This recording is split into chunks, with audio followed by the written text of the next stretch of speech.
বন্ধু বান্ধৱীসকল সকলোকে শুভ দুপৰীয়া জনালোঁ। আছেনে সকলোৱে ভালে? এয়া মই এখন খাৰ বনাই আছোঁ। হৈছে খাৰখন কিহৰ খাৰ জানেনে? মোৰ দুধ কচু এজোপা আছে, একেবাৰে নধৰে।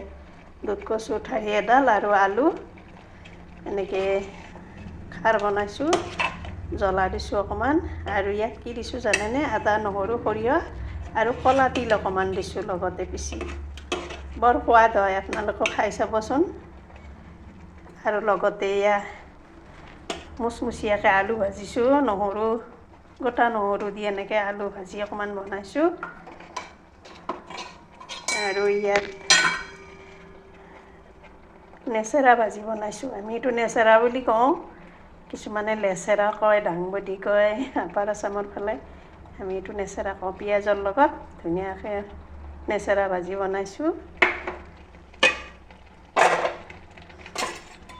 আৰু এয়া দাইলত কঁঠাল গুটি আৰু ভেন্দি দিছোঁ। নহৰু আৰু আদা পাঁচফোৰণ দি জ্বলা দি তেল মাৰিছোঁ দালিখন।